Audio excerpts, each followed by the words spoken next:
Darlleniad o'r Efengyl Marc, Pennod 5, Adnodau 21 i 43. Ar ôl i Iesu groesi mewn cwch yn ôl i ochr arall llyn Galilea, dyma dyrfa fawr yn casglu o'i gwmpas ar lan y dŵr. Daeth un o'r arweinwyr y synagog ato, dyn o'r enw Jairus. Aeth ar ei luniau o'i flaen Iesu, a phleidio'n dear. Mae fy merch fach i'n marw. Plis tyrdiw llachau drwy rhoid o ddwylo arni iddi cael byw. Felly, aeth Iesu gyda'r dyn. Roedd tyrfa fawr o bobl o'i gwmpas yn gwthio i pob cyfeiriad.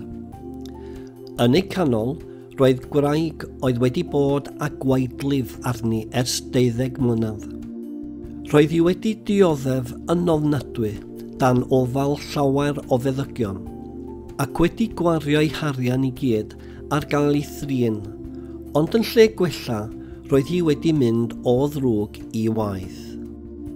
Roedd wedi clywed am Iesu a sleifiodd tu ôl iddo yng nghanol y dyrfa, gan feddwl dim ond i mi lwyddo i gyffwrdd ei ddillad, cael ei fyiachau. Pan lwyddodd i gyffwrdd ymyl ei glogyn, dyma'r gwaedyn stopio'n sydd. Roedd hi'n gallu teimlo ei bod wedi ei hiachau. Sylweddolodd Iesu fod nerth wedi llifo allan ohono, a throdd yng nghanol y dyrfa a gofyn pwy gyffwrddodd fy nillad i. Atebodd i ddisgyblion sut allu di ofyn y fath gwestiwn ar dyrfa ma'n gwthio o dy gwmpas di. Ond roedd Iesu yn dal i edrych o gwmpas i weld pwy oedd wedi gyffwrdd. Roedd y wraig yn gwybod yn iawn beth oedd wedi digwydd iddi, ac felly dyma hi'n dod a syrthio o'i flaen yn dal i grynu. Dywedodd yr hanes i gyd wrtho. Yna meddai wrthi, wraig anwyl, am i ti grydu, rwy ti wedi dy iachau. Dos adre, bendith Duw arna ti, mae'r dioddef ar ben. Tra roedd Iesu'n siarad, roedd rhyw bobl o dŷ Jairus wedi cyrraedd a dweud wrtho, mae dy ferch wedi marw, felly does na'm pwynt poeni'r athro ddim mwy. Ond chymerodd Iesu dim sylw o'r peth gafodd ei ddweud. Dim ond dweud wrth Jairus, paid bod ofn, dalia i gredu.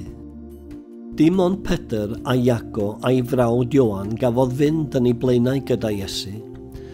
Dyma nhw'n cyrraedd cartref Jairus, ac roedd y lle mewn cynwrff, a phobl yn crio ac yn udo mewn galar.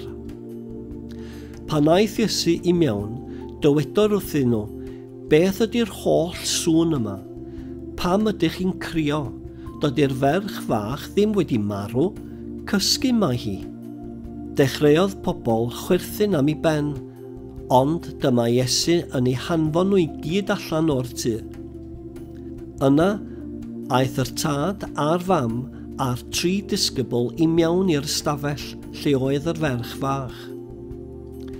Gafylodd yn ei llaw a dweud wrthi, talitha cwm, sef cod ar dy draed ferch fach.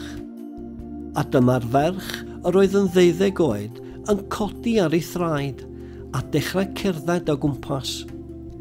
Roedd yr rhieni a'r disgyblion wedi syfridanu'n llwyr.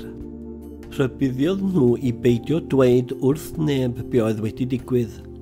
Yna dywedodd, rhowch rhywbeth i fwyta iddi.